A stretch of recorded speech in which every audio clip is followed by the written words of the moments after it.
Oi, gente boa.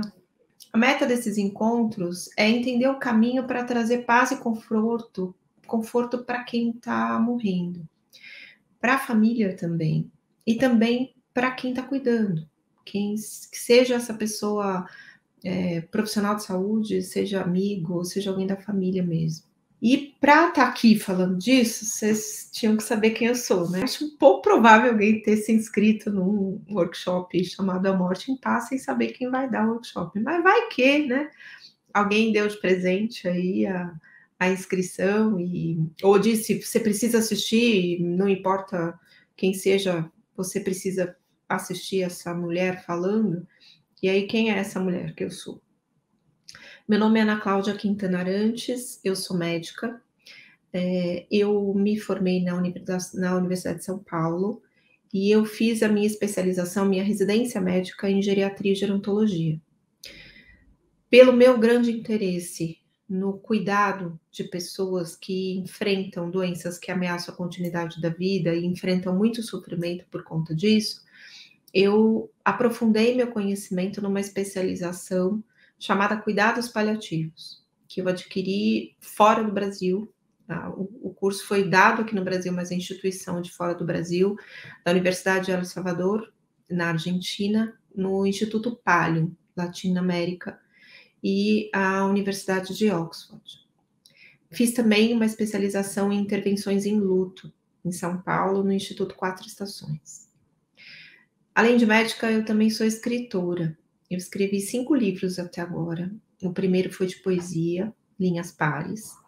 O segundo é um grande sucesso aqui no Brasil, inominável. A gente alcançou aí 500 mil cópias no nosso país e ele está sendo traduzido para várias línguas no mundo, que se chama A Morte é um Dia que Vale a Pena Viver.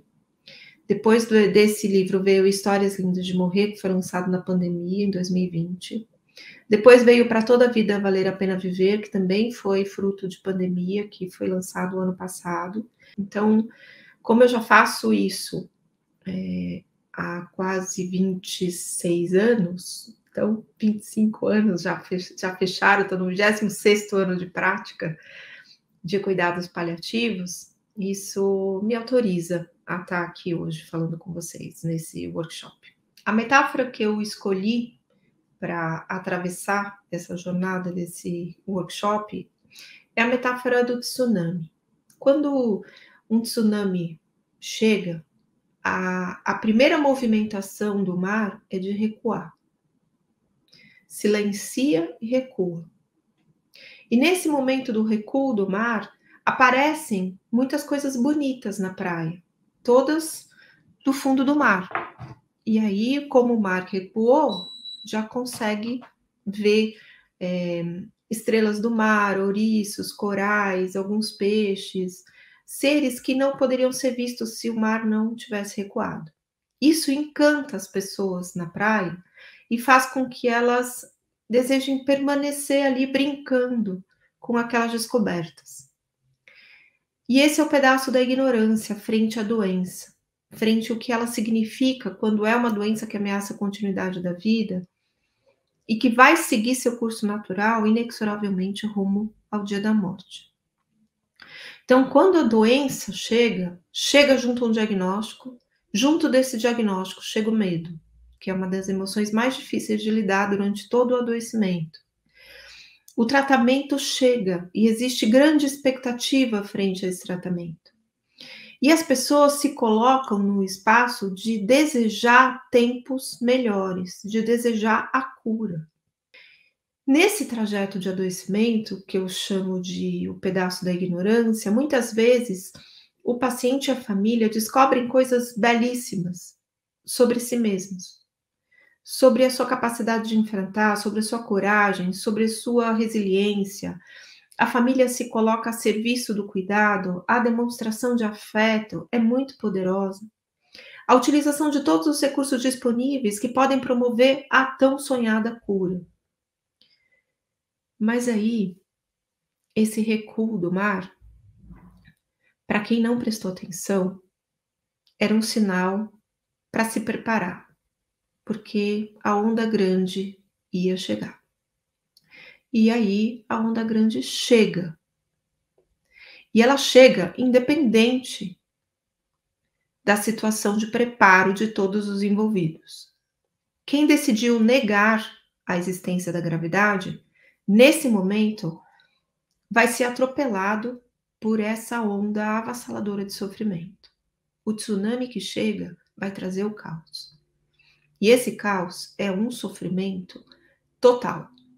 É o que nos cuidados paliativos, que quando a gente aprende com a Cicely Saunders, que é uma médica que em 1967 começou essa história de consciência sobre a necessidade do cuidado de pessoas em fase final de vida, ela fala sobre dor total e a gente fala sobre sofrimento total. É isso que esse tsunami traz. O caos diante de um diagnóstico que chegou, um tratamento que passou e uma cura que não chegou. O diagnóstico chega, o sofrimento chega, mas a cura não chega. Nada deu certo. Havia, sim, desejos legítimos de uma mudança, de uma busca de transformação da vida. Só que esses desejos legítimos, agora eles parecem copos quebrados. Não cabe mais esperança, porque a dor física é muito grande, o sofrimento físico em geral é muito grande. O sofrimento familiar, ele já está todo mundo esgotado de tentar tantos tratamentos, de tentar tantos médicos, de mudar de hospital, de buscar, de se esvaziar de recursos para conseguir alcançar tratamentos super inovadores, caros, que às vezes não estão disponíveis.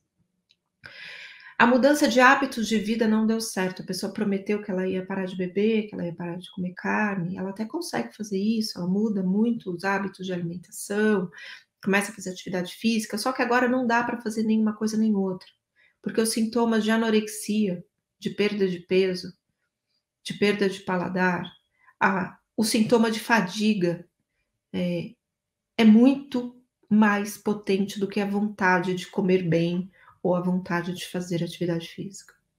Parece que nada mais adianta, porque nada adiantou. O pensamento positivo também não deu certo.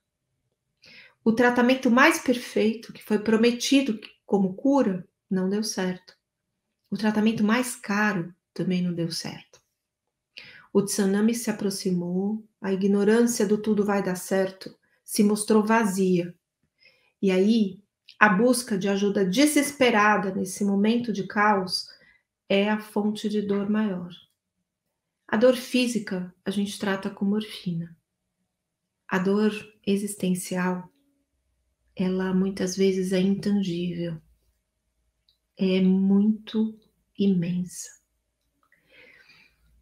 A dor espiritual, que vem depois de uma recomendação do tenha fé, é a espera de um milagre que não chegou. Porque uma coisa é você esperar o milagre no comecinho da doença, ter fé que vai dar certo esse tratamento, ter fé que se aguenta o tratamento, né? Tem algumas situações de doenças tão terríveis que passar pelo tratamento já é um grande feito. Tenha fé é uma das coisas mais cruéis que você pode dizer para uma pessoa que está enfrentando o seu caos. Ter fé num milagre que não chegou é como você fazer uma grande festa para um convidado que não aparece. Tá batendo 5 horas da manhã, acabou a bebida da festa, acabou a comida da festa, acabou a música da festa. E você ainda está esperando o convidado chegar, o convidado chamado milagre. Ele talvez tenha sido convidado, mas ele não recebeu o convite. Ou ele achou que a festa não era para ele. O milagre não chegou. E a fonte de maior crise tem uma que é tão ruim quanto tenha fé. Você descobrir alguém que te promete, no meio do caos, que o mar vai se abrir. Que o mar vai recuar de novo, que vai sumir todos aqueles escombros, que aquela nuvem horrorosa, daquela tempestade que também se aproxima, é apenas ilusão. Além de ter fé, você tem que ter dinheiro. para pagar tratamentos super inovadores que prometem a cura. Vocês não fazem ideia, ou até fazem, porque eu sei que aqui boa parte das pessoas está cuidando de alguém nessa situação, ou já cuidou. Vocês sabem que tem pessoas que chegam e prometem. Não, vai tomar o veneno de cobra. Vai tomar 5 litros de suco de graviola de 12 em 12 horas. Vai para a Europa para fazer um tratamento ionizante. Vai pensar positivo, vai fazer energização da água. Poderia ajudar muito quem não sabe atrapalhar. Porque tem muita gente que sabe fazer isso super bem. O primeiro grande drama que eu comentei ontem, que é a família e a equipe conseguir conversar de verdade com o paciente, continua sendo o primeiro grande drama nesse tempo do caos. O segundo grande drama continua competindo com o primeiro. O paciente conseguir conversar de verdade com a família, amigos e equipe. Tudo que a gente conversou ontem está ficando mais intenso hoje. Nesse terceiro drama, que eu comentei ontem, esse terceiro drama continua sendo drama. Os sentimentos e as emoções diante do que vai acontecer, que brota num sentimento de medo também dentro do profissional de saúde.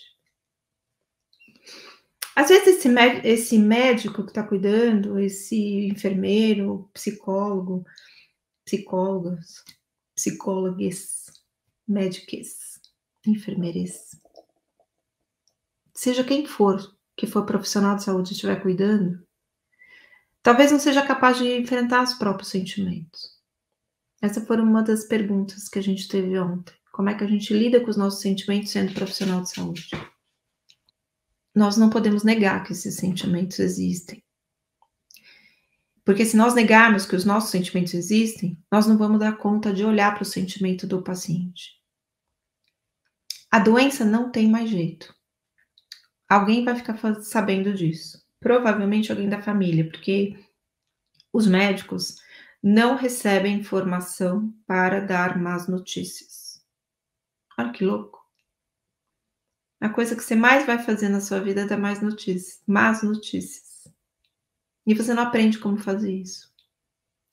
Quando eu estava na faculdade, na faculdade não, já tinha terminado a faculdade, estava no primeiro ano de residência médica, de clínica médica. Então, antes de fazer geriatria, a gente faz clínica. E um dos estágios da residência médica era ambulatorial. A gente atendia no AGD, Ambulatório Geral e Didático, do Hospital das Clínicas.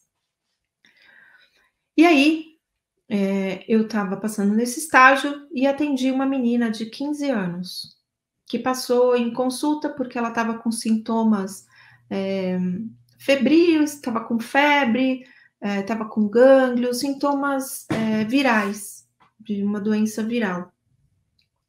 E aí, como esses sintomas estavam persistentes, ela procurou o médico, foi com a mãe dela, e aí apareceu lá no ambulatório, porque esses sintomas dela não eram graves o suficiente para ficar no pronto-socorro, então ela era encaminhada para o ambulatório. E era um ambulatório tipo pronto atendimento ambulatorial. E aí, eu atendi essa menina e pedi os exames. E no tempo em que eu estava na residência médica, era o tempo da AIDS. Então, discuti o caso com o professor, o assistente, e ele falou assim: Ana Cláudia, poxa, sintomas virais, assim, precisa fazer diagnóstico diferencial. Então, precisa ver mononucleose, citomegalovírus, e precisa pedir HIV. E aí eu já abri aquele olho de pânico. Mas não, a menina tem 15 anos, mas ela tem uma cara de anjinho. Ela tem namorado. Eles estão juntos desde que ela tinha 13. Ele tem 19. Eles vão casar o ano que vem. Apesar dela ter 15 anos, 16 anos, a mãe ia permitir que ela casasse. Era uma história bonita de amor. Não, não faz sentido. Eu pensava na minha cabeça. Mas É protocolo, né? A medicina exige que a gente faça diagnósticos diferenciais, mesmo que eles sejam diagnósticos improváveis. E eu pedi esse exame. E passou uma semana, ela voltou no retorno e o exame chegou. E era AIDS. Ela era HIV positivo. E aí eu fui discutir com esse mesmo professor. E aí ele me disse: aí, doutora, muito bom, você está fazendo os bons diagnósticos, parabéns, excelente abordagem. E aí eu perguntei para ele: mas e agora? Como que eu vou falar para ela isso? E aí ele deu uma sonora gargalhada, inesquecível, eu lembro até hoje. Chamou outros professores. Moçada, vem ver aqui. A doutora agora vai saber o que é a medicina. Vai lá. Você vai entrar lá no consultório e vai contar para ela. Aliás, como ela é de menor, tem que contar com a mãe dela presente. Ou algum responsável. Mas eu falei, mas como que a gente fala isso para uma pessoa? Ela tem 15 anos. Parênteses, gente. Isso, 1994. Quando não tinha tratamento para AIDS. As pessoas morriam em 3 meses no diagnóstico. Fecha parênteses. Vai lá, doutora. Agora você vai ver o que é ser médica. Esse professor não teve a dignidade de me explicar como é que a gente dá uma notícia para uma pessoa. Ele se divertiu. Porque um dia ele deve ter sofrido tanto quanto eu. Certamente. Quando as pessoas se tornam irônicas, é porque elas não sabem lidar com aquilo que precisa de atenção. Aí ela usa ironia. E aí eu lembro de cada passo que eu dei até aquele consultório. E o diagnóstico estava na minha cara. Eu tinha 23 anos. Como que a gente dá um diagnóstico de morte para alguém? Isso que eu tô contando para vocês é parte do caos. Porque o caos não começa na hora que o paciente sabe do diagnóstico. O caos começa na hora que o médico sabe o diagnóstico. Porque a depender de como esse médico encara, isso já vai ser muito difícil para ele. Esse não tem nada para fazer é uma imensa bomba no meio do caminho. Como não tem nada para fazer? A emoção mais difícil de lidar durante o adoecimento persiste. É o medo. E o medo, ele é provocado também pelo médico que vai dar o diagnóstico da terminalidade. Teve um paciente que eu cuidei há pouco tempo atrás.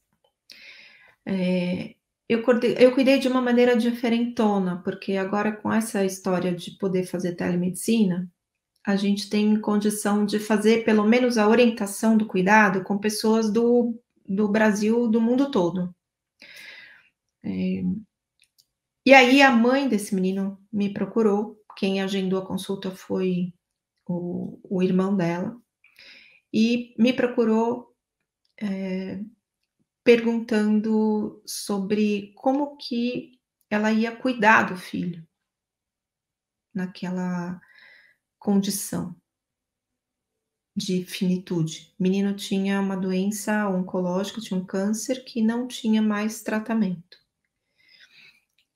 E a médica que cuidava desse menino, que era oncologista, que é, né, oncologista pediatra, ela disse para essa mãe que ele ia morrer com muita falta de ar, ele ia agonizar, ia sofrer muito, e que quando ficasse insuportável esse sofrimento, que era para ela levar para o hospital, porque aí eles iam sedar. o menino, mas que era melhor não levar antes desse momento, porque senão ele ia poder ficar muito tempo internado, sofrendo mais ainda, já que não podia matar, né, a eutanásia era proibida, é proibida no Brasil, então ele ia ter que ficar internado sofrendo mais, então era melhor esperar ele não aguentar mais o sofrimento, e aí tinha a indicação de sedação. Vocês podem imaginar como é que essa mãe se sentiu. Aliás, provavelmente aqui deve ter alguém que deve ter recebido uma notícia desse jeito, avisando que o caos vai chegar. E é um se vira. Não há o que fazer. Ignorar essa informação agora é impossível. Ignorar essa situação é pedir para sofrer ainda mais. Porque nesse momento do caos, a verdade agora não pede mais permissão para ser revelada. A verdade agora ela grita. A verdade toma conta da vida. Não é mais um elefante branco na sala. Não existe mais sala. Tá tudo destruído. É tsunami. O elefante na sala, o elefante branco na sala, tem esse termo, né? Tem um elefante branco na sala, ninguém fala sobre isso. É a fase da ignorância. Agora tem um barco no meio da casa quebrado. O tsunami chegou. As coisas estão completamente fora do lugar. A verdade, então, agora grita, a verdade toma conta da vida, a verdade chega dolorida e ela parece até uma vingança. Parece aquela coisa assim, eu devia ter me preparado, mas eu não me preparei. Eu devia ter procurado cuidado paliativo, mas eu não procurei. Agora parece que é tarde demais, porque agora parece que nada vai ter mais jeito. Esse é o caos, tudo fora do lugar. É o caos da família que não sabe o que fazer. E é alimentado pelo caos da equipe, que não sabe o que fazer e não faz questão de estar presente para ajudar em nada. Sinal do caos da equipe, marca consulta para daqui 3 meses. Eles não estão dando conta, estão com a certeza de que daqui 3 meses o paciente já morreu. Mais cara de pau ainda é quando o paciente está na fase bem final e o pessoal marca consulta para dali 1 ano. Isso é de uma ironia tão vergonhosa, tão absurda, que realmente eu não consigo entender como é que alguém faz isso, consegue chegar em casa e dormir. Na verdade, eu acho que eu sei por que essa pessoa faz isso, porque ela tá na ignorância. Ela tá no tsunami, porque o tsunami vai chegar na vida dela, e ela tá ignorando o lugar que ela ocupa. O lugar de quem deve se responsabilizar para que toda a necessidade daquele paciente seja oferecida. Essa família perdida, ela vai em busca de qualquer coisa, de milagre, dessas garantias, desses tratamentos malucos, vende a alma para poder salvar a pessoa que ama. E você vai ter o caos do médico, que começa quando ele tem que dar a notícia, depois ele não sabe dar, ele dá de uma forma que piora o caos da família e, consequentemente, vai piorar o caos do paciente. O caos do paciente é o pior de todos. Ele está à mercê da absoluta inviabilidade de todos os envolvidos. O médico é inviável, a equipe é inviável, a família está inviável e o paciente sofre tudo isso e dentro do corpo dele a doença está correndo solta. Caos é algo que você só sabe lidar se você souber o lugar que você está ocupando. No consultório presencial, eu tenho atendido pacientes de cuidados paliativos e geriatria mais complexa. E assim está sendo o agendamento. Primeiro paciente do dia é um paciente que já é meu paciente há um tempo, ele está internado no hospital, então nós fizemos a consulta por telemedicina. Tinha algumas coisas que nós tínhamos que ajustar do planejamento do cuidado dele depois da alta, então fizemos por telemedicina para ele não perder o horário. E aí a segunda paciente, era uma paciente nova, nunca tinha atendido ela antes, e tô ali preparando a sala para recebê-la, as meninas do consultório, as recepcionistas, chegam apavoradas, falam assim: doutora Ana, a paciente teve um derrame lá na sala de espera. Aí eu falei: eita, fui correndo lá. No caminho, encontro duas moças empurrando uma cadeira de roda, um rapaz, a senhora da cadeira de roda toda torta, já mostrando evidentemente sinal de uma questão neurológica. Eu abordo elas no meio do corredor e pergunto o nome dela, confirmo se era aquela paciente, que aqui eu vou chamar de Joana. Dona Joana, e as filhas confirmaram. E aí eu perguntei: isso aconteceu agora ou ela já apresentava alguma alteração neurológica? Não, doutora Ana, isso aconteceu agora. Qual que é o diagnóstico dela? Ah, ela tem um câncer avançado e tem metástase no cérebro, muitas. Ela sabe disso? Sim, ela sabe. Eu me virei para a paciente e falei com a paciente sobre o que estava acontecendo. E se ela queria ser levada para o hospital. E ela respondeu que não. E aí eu ainda confirmei.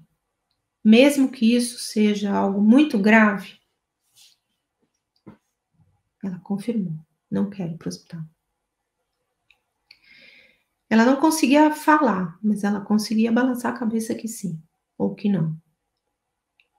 Me direcionei para as filhas e perguntei: vocês estão de acordo? Vocês têm consciência do desejo da sua mãe? Sim, doutora, nós já conversamos sobre isso muitas vezes. Tem alguém da família aqui que esteja faltando nesse momento que seria contra essa decisão? Não, doutora, ninguém. Então vamos para o consultório, não vamos para o hospital. Direcionamos para o consultório, comecei o atendimento. E comentei com uma das filhas, aí ela tinha marcado consulta, ela falou, eu falei, como é que vocês chegaram até mim? A minha mãe faz tratamento no SUS, hospital, aqui perto, era perto do consultório, hospital, ela faz o tratamento aqui há 4 anos, e ela entrou em cuidados paliativos faz 1 ano. E eu sou muito sua fã, eu li seus livros, e seus livros me ajudaram a gente a chegar até aqui, no cuidado dela, mas agora nós estamos precisando de mais orientações. E aí eu decidi marcar uma consulta com você. Validei todas as etapas de cuidado, dimensão física, emocional, familiar, social, espiritual. Tudo dentro do esperado, com coisas a se melhorar. Por exemplo, dimensão espiritual. O paciente tem uma religião que diz que vai acontecer um milagre. Aí eu disse para as filhas, falei assim, olha, diante do que a gente está vendo agora, nesse momento, com a complicação neurológica, vocês vão precisar de muita ajuda. E agora está na hora dessa turma da fé colocar a mão na massa. Literalmente, trocar fralda, ajudar no banho, ajudar a fazer comida, limpar a casa. Porque a gente espera o milagre fazendo alguma coisa. A gente não fica só mãos unidas em prece. São muito menos úteis do que mãos em atividade. Mãos cuidando. Vamos mobilizar essa comunidade, então, agora para trabalhar, para ajudar vocês, porque quem que vai ter recurso para conseguir cuidador? Elas não tinham recursos. Gabaritamos tudo isso. Isso passou mais ou menos uns 40 minutos. Até brinquei com uma das filhas. Eu falei assim, vocês acabaram de ter a pós-graduação inteira de cuidados paliativos em 40 minutos. Validação de diretivas antecipadas de vontade na emergência. Validar isso com a família. Cuidar do paciente. Avaliar todas as dimensões do sofrimento. Avaliar as medicações. Fazer o plano de cuidados. Tudo bem até ali? O paciente começou a convulsionar. Uma convulsão atrás da outra. E ela teve que ser direcionada para o pronto atendimento de um hospital particular, que era o único que estava mais próximo do consultório naquele momento. E aí tivemos realmente noção do que é o caos causado pela ignorância de médicos que não fazem ideia do que significa estar em cuidados paliativos. Não fazem ideia. Aqui eu vou deixar um lembrete para médicos que trabalham em hospitais particulares e, consequentemente, têm um salário melhor do que os médicos que trabalham no serviço público. Se vira para aprender cuidado paliativo. É sua obrigação ter o mínimo de noção do que significa o sofrimento humano diante de uma doença que ameaça a continuidade da vida. Você precisa ter noção dessa realidade. E é da tua competência saber conduzir este cuidado com respeito à dignidade e à necessidade daquele ser humano. Um dos colegas que atendeu, sabendo já do todo o contexto, que a necessidade era estabilizar a paciente, fazer com que ela parasse de convulsionar e direcionasse para o hospital público, onde ela já fazia tratamento. Era só esta a missão deste pronto atendimento do hospital particular. Apenas essa. Qualquer pessoa com diploma de medicina sabe estabilizar uma convulsão. É muito fácil. Por isso que eu digo, medicina é fácil. O difícil é a psicologia da interação humana. Essa convulsão eu já comecei a controlar no próprio consultório. Tinha medicação ali, fiz a medicação.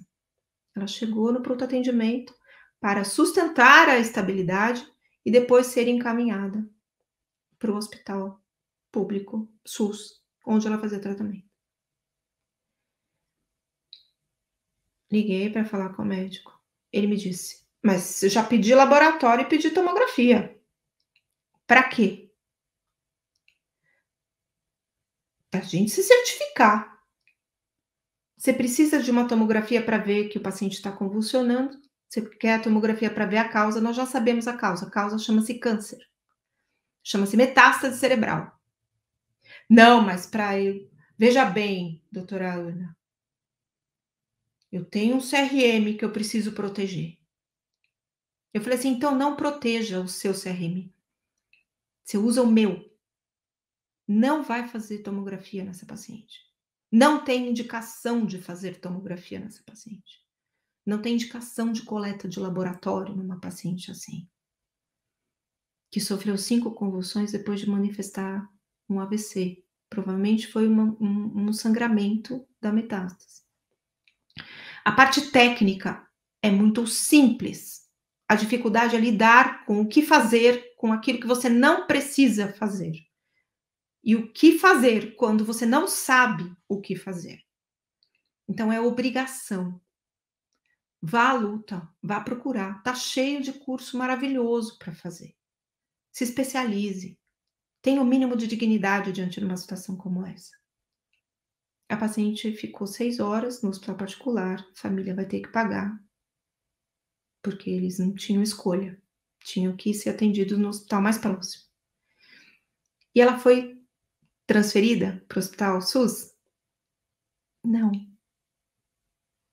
Porque ia demorar 2 dias para que os hospitais conseguissem se entender que aquela paciente precisava ser transferida. As pessoas não estão na agenda do hospital. Elas estão na agenda da vida delas. E provavelmente 2 dias talvez fossem suficientes para essa senhora morrer. A família fez alta a pedido, colocou a paciente no carro e levou para o hospital SUS, onde ela era atendida. Pedi para essa filha me mandar mensagem a cada 5 minutos. Falei, se chegar alguma coisa de madrugada, você não me manda mensagem porque eu não acordo com o Plim. Você tem que me ligar. Você vai me dar notícias o tempo todo, porque eu quero saber cada trajeto que ela vai passar. Ela tá tranquila, super serena, na paz total. Convulsão totalmente controlada. Como eu disse e repito, parte médica é fácil. Onde que ela recebeu acolhimento, respeito e cuidado? No SUS, minha gente boa. Hospitais particulares quase que têm que passar por um processo de reencarnação para poder se dar conta que precisa ter educação continuada para quem vai fazer assistência desses pacientes. Isto é um vexame você tratar mal uma família que está se despedindo do seu ser amado. É uma vergonha você não saber conduzir o que é uma emergência paliativa. É uma vergonha você não ter educação com uma família e solicitar exames sem partilhar o que você está pensando sobre esse pedido. Isso é caos, minha gente boa, que todo mundo enfrenta todo dia. E nós precisamos aprender a lidar com essas situações. Essa família sabia lidar, porque ela, quando viu o tsunami, quando viu o recuo do mar, eles tiveram coragem de estudar o tema. Eles foram atrás de informação. Eles foram atrás de conhecimento. O que eles precisavam saber para oferecer o melhor para aquela mãe, mesmo sem ser da área da saúde. E saber se posicionar diante de profissionais que não sabem lidar com isso. As filhas dessa paciente foram muito firmes, educadíssimas, dizendo: não, senhor, não vai fazer nenhum exame na minha mãe. Foram educadíssimas ao reconhecerem que aquele hospital não tinha competência para agilizar uma transferência de uma paciente que está em cuidados paliativos e precisava retornar ao seu lugar de origem. E pediram alta. Arcaram com todos os riscos de fazer uma transferência por amor e por confiança de que elas seriam capazes de fazer esse trajeto. O caos só vai ser insuportável se a gente não se preparar para lidar com ele. Porque ele vai chegar mesmo que a gente se prepare. A doença vai ser caos. O sofrimento vai ser caos. Mas como você não se torna caos, ou como você não se torna um motivo a mais para o caos ser insuportável? Porque nós precisamos aprender a cuidar da pessoa que está morrendo. Eu cheguei a perguntar para a filha da paciente hoje como que ela se sentiu com a minha abordagem, porque eu falei com eles no meio do corredor.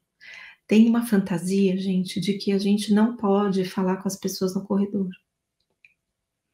Porque o corredor é um lugar de desrespeito. Tem que falar numa sala fechada. Tem que levar a família para uma salinha bonitinha, tá toda decoradinha, de verdinho, clarinho, assim, lindona, assim, com florzinhas, acolhedora, que é a sala da família. Saibam, famílias que estão internadas há muito tempo no hospital sabem que dali daquela sala só sai gente chorando. A sala é linda, mas lá é o lugar do inferno. É a porta do inferno. Então não adianta ser a sala linda. Nós é que precisamos nos tornar a sala linda. Eu sempre digo isso. E eu já fiz essa experiência de dar notícias onde é possível. Mas dessa família eu fiz questão de perguntar: como foi para vocês a minha abordagem?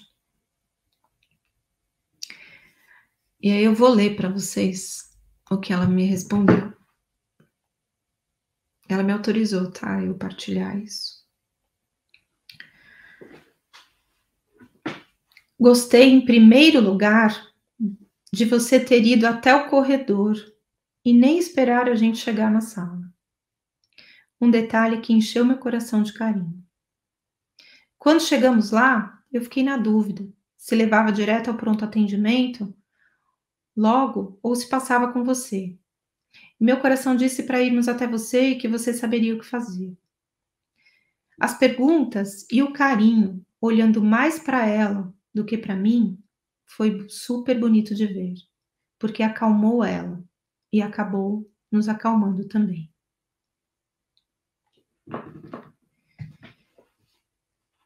Como não ser caos? Como que a gente traz paz para a morte, mesmo quando nós estamos no meio do caos? Eu estava no meio do caos ontem.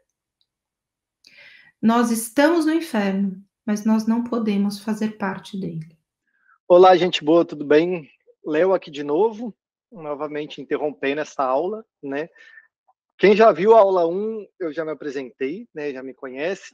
Quem não viu, vou fazer uma apresentação muito rápida, tá? Só para não ficar muito estranho.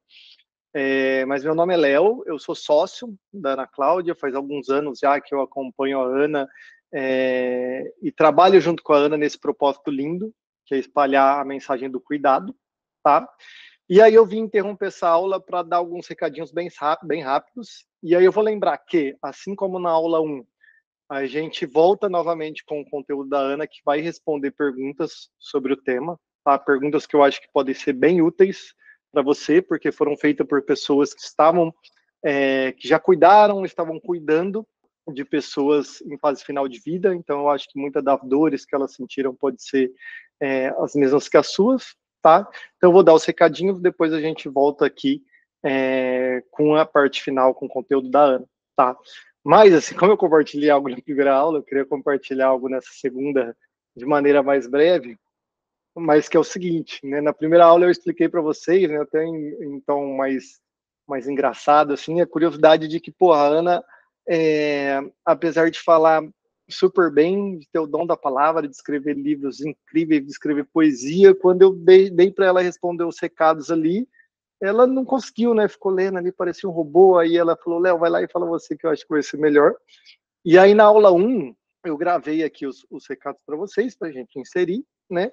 E eu anotei. E aí eu anotei e esqueci de uma informação super importante. Quando eu falei da aula 2, eu não falei do tema que ia ser a aula 2, não falei, né, do título da aula 2, não falei nada. Mas agora eu melhorei nas minhas anotações.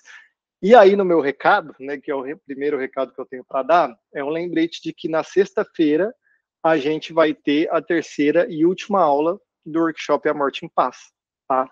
Mas, diferente da outra vez, que eu esqueci de falar sobre qual que é o tema, eu já vou te adiantar agora, tá? O tema da próxima aula vai ser a paz.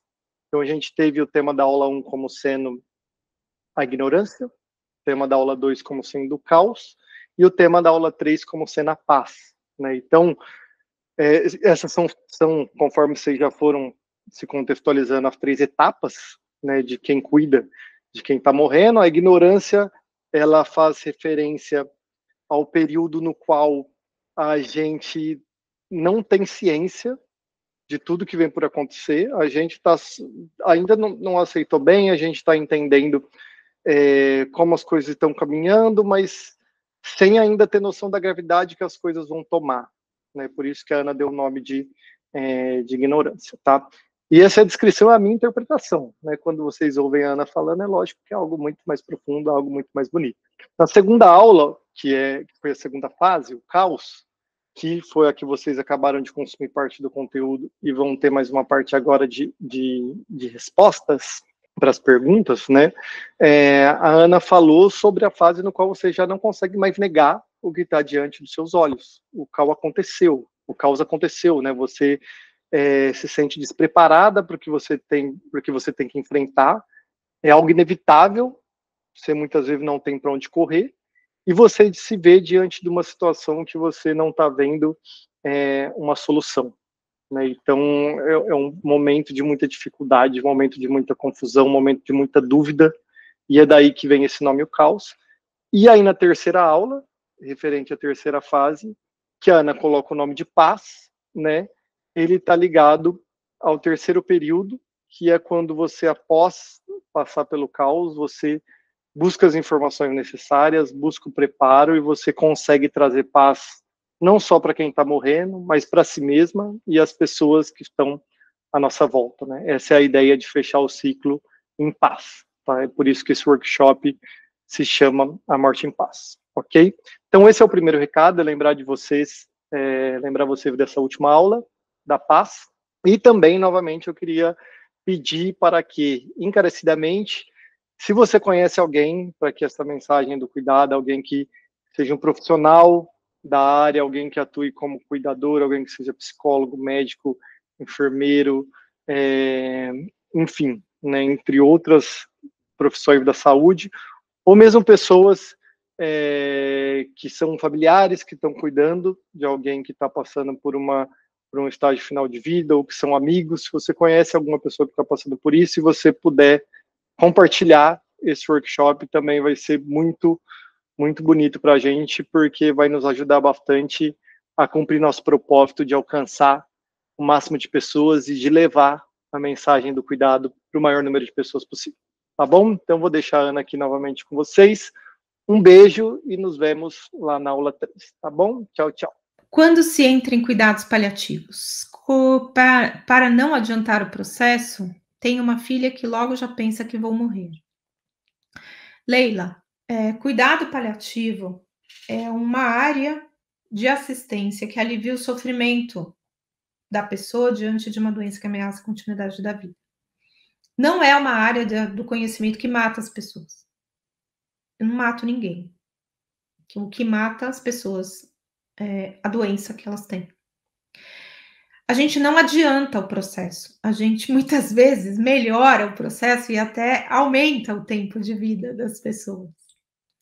Para quem está super preocupado com a paciente, hoje eu recebi uma foto dela linda e plena, está internada, está na unidade de cuidados paliativos, porque é claro que no hospital particular não tem unidade de cuidado paliativo. As pessoas não têm maturidade para isso, para ter uma unidade de cuidados paliativos. Vai dizer o quê? Nossa, vai para a unidade de cuidado paliativo? Vai morrer?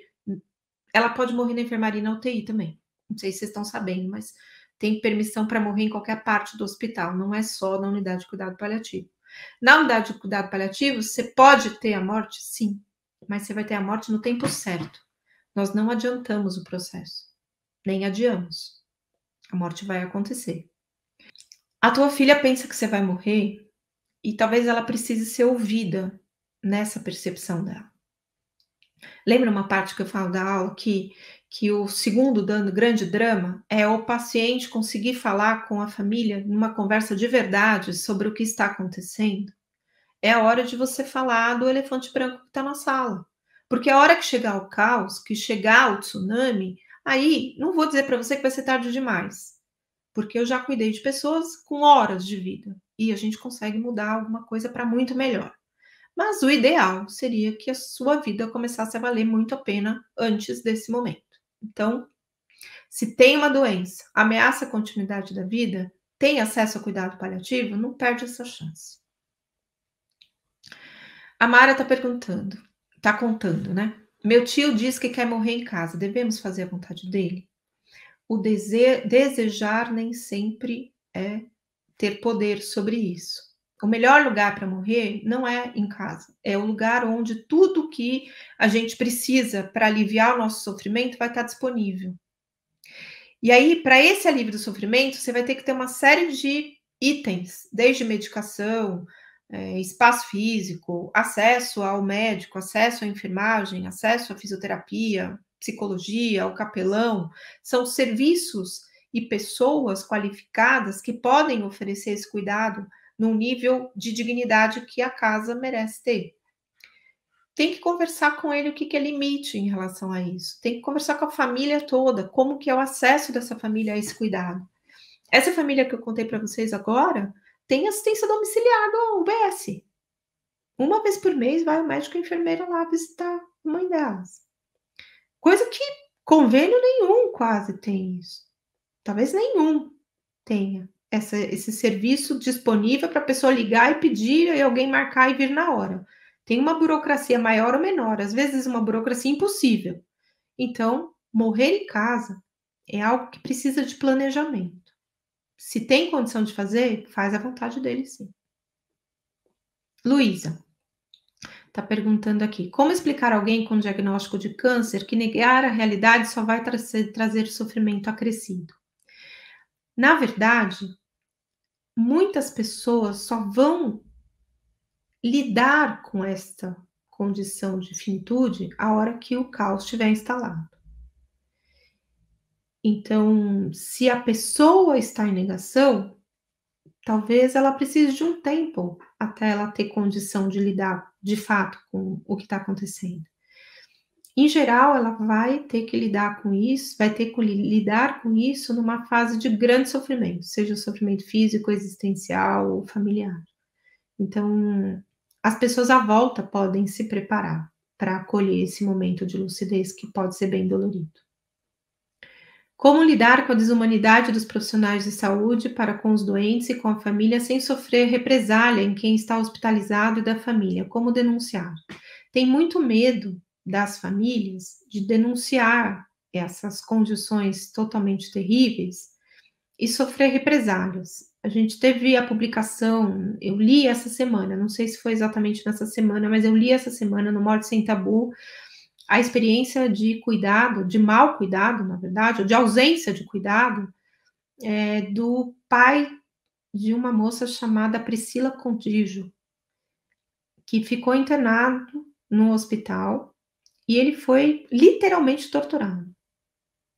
Foi muito mal cuidado.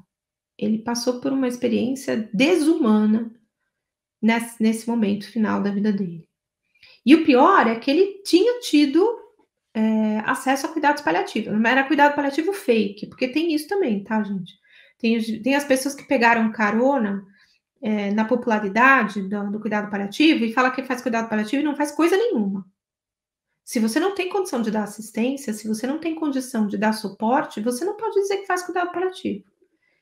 Então, se eu estou viajando e estou sem acesso ao celular, tem equipe minha que está disponível para dar assistência ao paciente. Não dá para você trabalhar só de segunda a sexta, das 8 às 5 da tarde.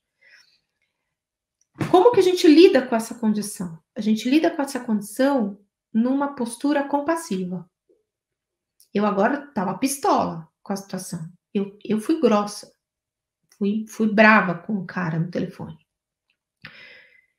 E pouco adiantou. Ele acabou pedindo o exame também.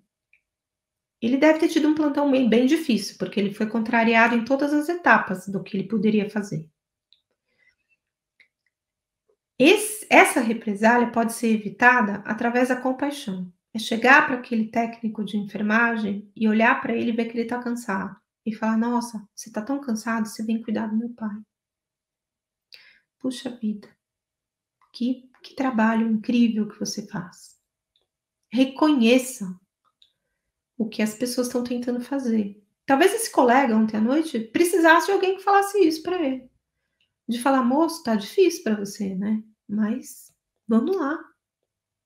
Você dá conta de ser uma pessoa melhor. Vai pelo espaço da compaixão, porque aí tem mais chance de você alcançar esse coração peludo aí. Qual o caminho de estudos e curso para um psicólogo que queira trabalhar com cuidados paliativos? Na formação de psicologia não existe a abordagem do luto oficialmente, não faz parte do conteúdo de ensino da graduação de psicologia. Então, sem aprender luto, caríssimo, sinto muito. Não vai ter chance.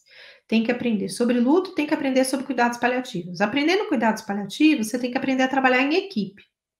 Então, tem caminho de formação. Se você é uma pessoa que vai trabalhar no teu dia a dia com pacientes em fase final de vida, ser um psicólogo do espaço hospitalar, por exemplo, faça um curso de pós-graduação com mais de 400 horas de formação. Tem que estudar. Se você for trabalhar no consultório, talvez um curso de pós-graduação em luto possa te ajudar bastante. Inclusive para pacientes que não estão morrendo, porque me diga quem não vai na terapia porque perdeu alguma coisa. Perdeu uma pessoa querida que morreu, perdeu o emprego, perdeu um sonho, perdeu o sentido de vida. A gente lida com perdas. Para lidar com perdas, você tem que saber o que é processo de luto. Então, estude. Dia a dia do cotidiano do consultório, luto. Dia a dia do cotidiano de um hospital, cuidados paliativos. Caroline Ared, é você!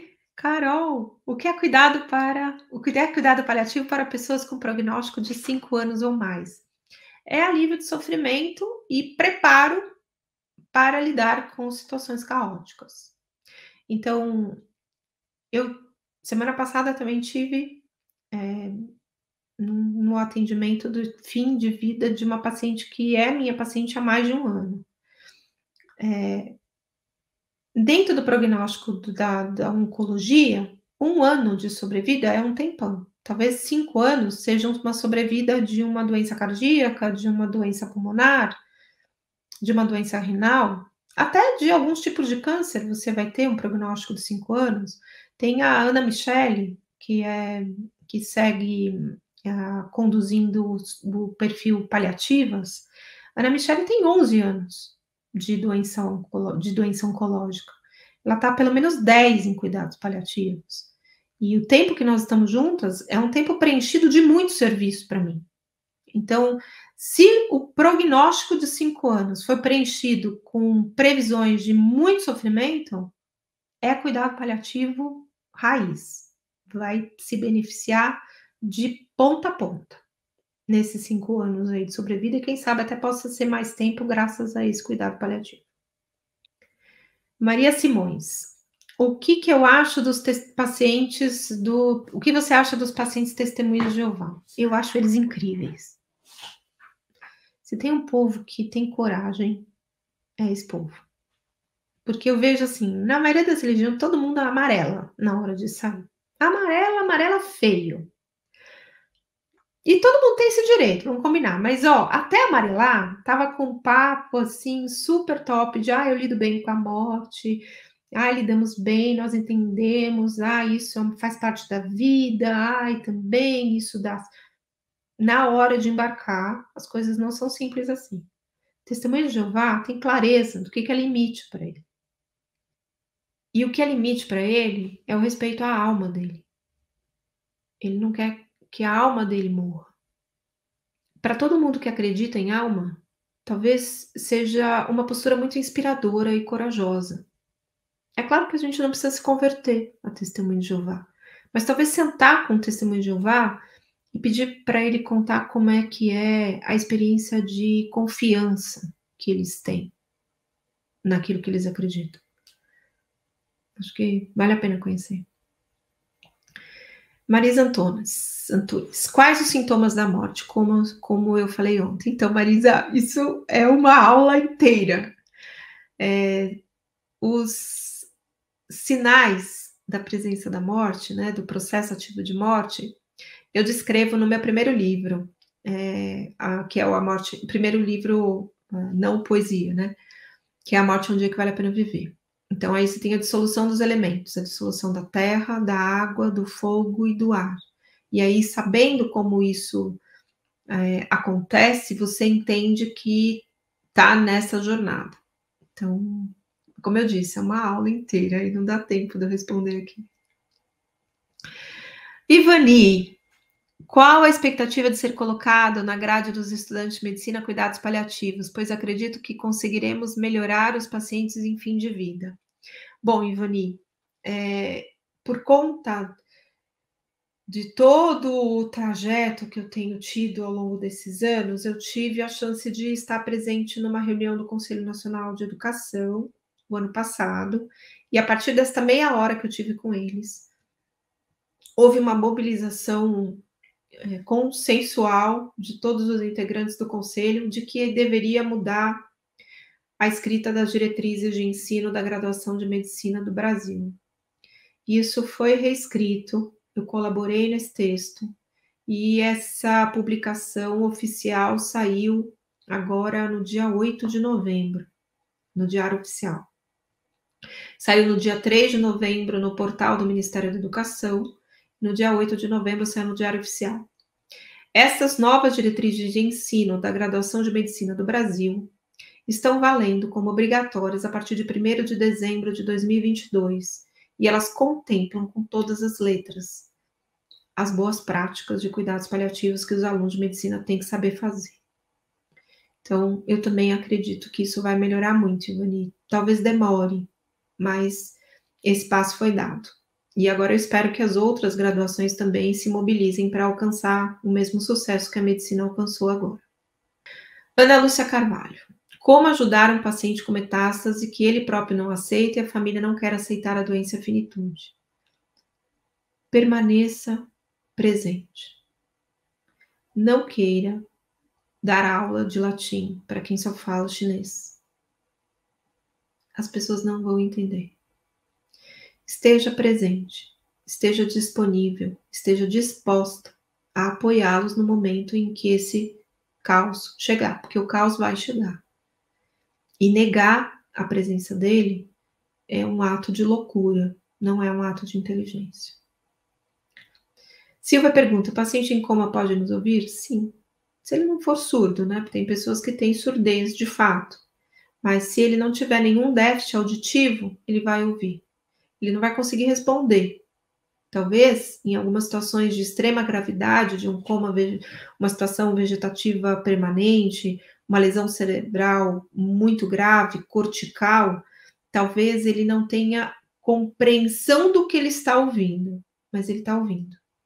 Então, seria bom uma voz agradável, uma boa música, respeito, nada de pôr televisão no canal de violência, né? Gente boa, que está cuidando de uma pessoa em estado vegetativo permanente. Se liga o que é dito perto do paciente, não precisa ficar colocando televisão com tiroteio, aqueles jornais que só sai sangue, né? Tem um pouco de decência de pôr coisas boas de ouvir, porque o paciente escuta. Quem não fez um curso de saúde também pode aprender cuidado paliativo? Deve, Edilene. Minha opinião é que isso deveria ser ensinado na escola. Então, deve aprender. Esse workshop é um workshop para seres humanos. E os cursos, eu tenho vários cursos que dizem respeito a conteúdo que é acessível para todas as pessoas que se interessam pelo tema. O curso que vai sair a partir desse workshop também é um curso livre. Então, sim, pode aprender. Maria Neide, alguma dica para lidar com a família do paciente em estado grave? Aprenda a fazer perguntas, mais do que ficar dando sermão ou passando informações. Você tem que aprender a perguntar e ouvir a resposta. Uma forma muito interessante de começar a conversa é: quem é essa pessoa que vocês amam tanto? E presta atenção na resposta. Acho que a gente pode ir para as duas últimas perguntas agora. A Cláudia falando, meu cunhado não sai da fase de negação e está em fase final de vida. Como ajudá-lo? A minha desconfiança, Cláudia, é que a negação diz respeito a uma escolha de proteção da família. O paciente parece que está em negação, mas ele não está. Ele está parecendo que está em negação porque ele olha em volta e vê que ninguém dá conta de falar com ele de verdade. Então, eu penso que alguém da família precisa ser corajoso de tocar nesse assunto com ele. Em meio ao caos, como dizer para não ter fé? Você não vai dizer não tenha fé. Você vai ficar quieto. Você vai dizer que essa pessoa dá conta de passar pelo que ela está passando. A melhor definição de fé que eu já tive na vida, nunca mudei, ninguém conseguiu superar essa definição, foi dada pela mãe de um paciente testemunho de Jeová que eu cuidei no hospice. Que é uma história que abre o livro Histórias Lindas de Morrer. Essa senhora me disse, doutora Ana, nem eu e nem minha família desejamos passar pelo que nós estamos passando agora. Mas, se Deus acredita que nós somos capazes de passar, nós não vamos decepcionar Deus.